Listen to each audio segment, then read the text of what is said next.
예. 그리고 이제 다음 소식으로 가보죠. 국민의힘 소식으로 가보죠.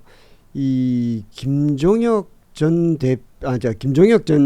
그 경기 고양병 당협위원장, 예, 최고위원이었죠. 최고위원. 네. 한동훈 전 대표에 이어 이번엔 김종혁 전 최고위원도 제명했어요. 예, 원래 규정이 이렇습니다. 그러니까 지난번에 탈당 공고 처분을 받았거든요. 중앙윤리위원회에서 그런 처분이 있었고요. 그 권유받은 지 10일 안에 탈당 신고서를 제출하지 않으면 자동 제명됩니다. 그래서 자동 제명된 겁니다.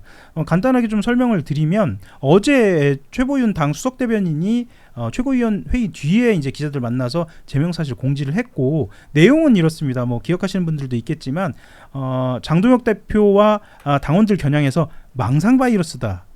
그리고 뭐 파시스트다 뭐 이런 격한 표현 동원해서 비판한 것이 품위 유지 및 직무수행 의무 위반에 해당한다라고 하면서 탈당 공고 처분 내렸던 겁니다. 네. 가처분 신청을 한다고 그랬죠? 네, 가처분 신청을 한다고 했고요. 뭐 여러 가지 문제가 있습니다. 뭐 예를 들면 본인이 전화로 통보하는 게 어딨냐. 그러니까 이 과정을 계속 전화로 통보를 했나 봅니다. 그러니까 본인 스스로 그렇게 얘기했으니까요. 그러니까 통보를 제대로 받지 못한 부분에서 문제 제기를 하니까 뭐 핸드폰 문자도 보내고 서류도 보내고 이런 것들이 좀 반복돼 왔고 실제로 당원 당규의 제명은 최고위 의결을 통해야 하는데 의결 과정은 없었던 것으로 보입니다. 예. 근데 지금 한동훈 전 대표도 제명을 했고 김종혁 전 최고위원도 지금 제명을 했는데 이 김종혁 전 최고위원은 가처분 신청을 하겠다고 했고 한동훈 전 대표는 뭐 가처분 신청할지는 모르겠으나 어쨌든 가처분 신청 의사도 비친 적이 있고 한데 이게 받아들여질 수 있을까요? 법원이나 이런 데서? 저는 그래도 가능성은 있다라고 보입니다. 두 건 다요?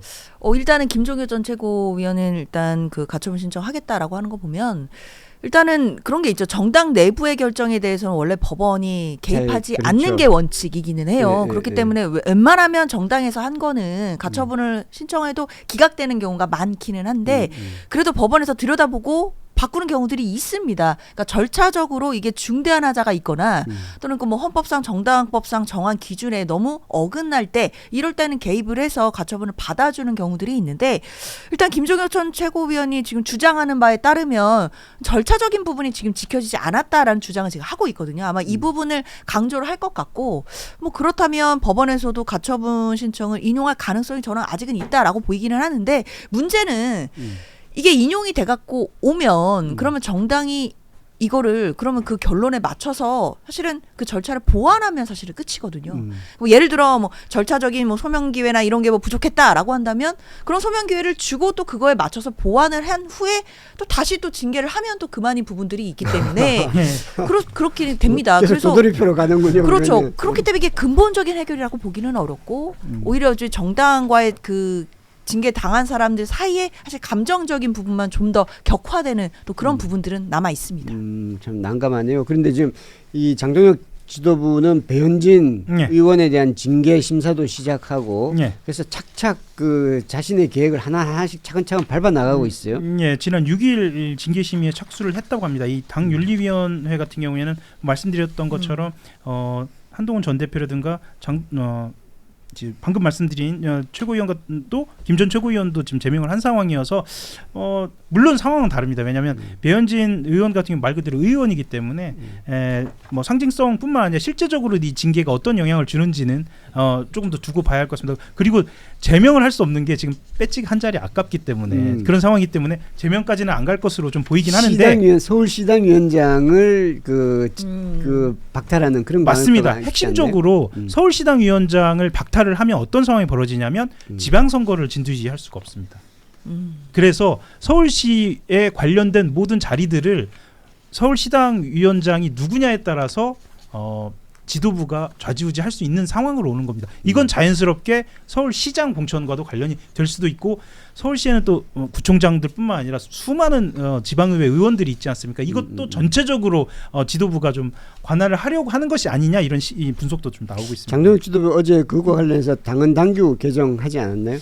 예, 어제 사실은 다른 사건이 없었으면 이 사안도 굉장히 중요한 부분입니다. 왜냐하면 당내 민주주의와 관련된 부분이기 때문에 핵심적으로만 좀 말씀드리면 인구 50만 명 이상 지역의 기초단체장은 중앙당 공관위가 공천을 한다는 것과 하나하고요. 또 하나는 최고위원들이 지선 출마를 해서 사퇴할 경우에 그 공석을 보궐선거로 채운다는 얘기거든요. 이게 어떤 의미가 있는 자, 거죠? 설명을 50만 명 이상 지역기초단체장부터 설명을 드리면 쉽게 말씀드리면 이전에 기초단체장은 각 시당 위원장들이 보통 국회의원들, 보통 당협위원장들이 예, 많이 아까 했죠. 말씀드렸던 예. 것처럼 배현진 의원이 서울시당 위원장이었다면 배현진 의원이 주도해서 그러니까 말하자면 그렇죠. 결정을 해서 하는 것인데 50만 명 이상이라고 하면 사실 서울에서도 구가 딱 떠오르는 구가 강남구부터 강남구. 시작해서 예, 송파구. 송파구. 네. 그래서 핵심적으로 지금 국민의힘에서 흔히 말하는 배지를 달고 있는 그 구거든요.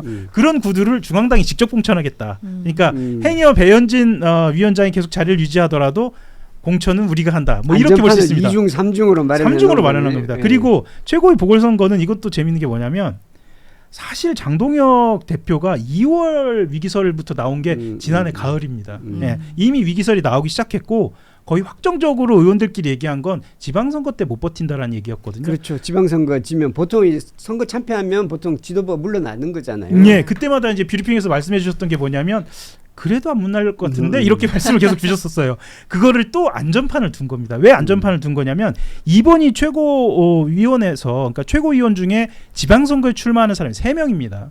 여기에서 1명만 더 없으면 비대위 체제로 가는 겁니다. 그런데 보통은 지방선거 이전에 최고위원을 그만두면 그 자리를 공석으로 놓고 일단 선거를 치르는데 이렇게 하지 않겠다는 겁니다. 장동혁 대표 체제에서 최고위원 선거를 해서 채워놓고 나갈 사람 나가고 나면 이후에 선거가 어떤 결과가 나오던 간에 본인은 비대위 체제로 안 간다. 이렇게 좀 보고 있는 거죠. 그러니까 지난번에 사실 더불어민주당에서도 이제 최고위원들 가운데 어떤 많이 출마를 많이 하게 되면 이게 최고위원들 수가 줄어들면서 이게 네. 비대위 체제로 가는 거 아니냐 그런 논란이 잠시 맞습니다. 있었고 그래서 이제 사전 정리도 하고 그래서 이제 출마자를 어느 정도 이제 좀 분류도 하고 그런 적이 있었는데 네. 이 국민의힘에서는 그냥 다 네. 나갈 사람 다 나가고 그건 빨리 채워넣고 네. 그래서 지금 지방선거보다 당권에 관심이 많은 것은 확정적으로 보입니다. 이 정도면. 이 정도 그리고 또 이거는 그 선거를 진다는 걸 전제로 하고 지금 준비를 하는 거 아닌가요? 모양새는 그렇게 보입니다.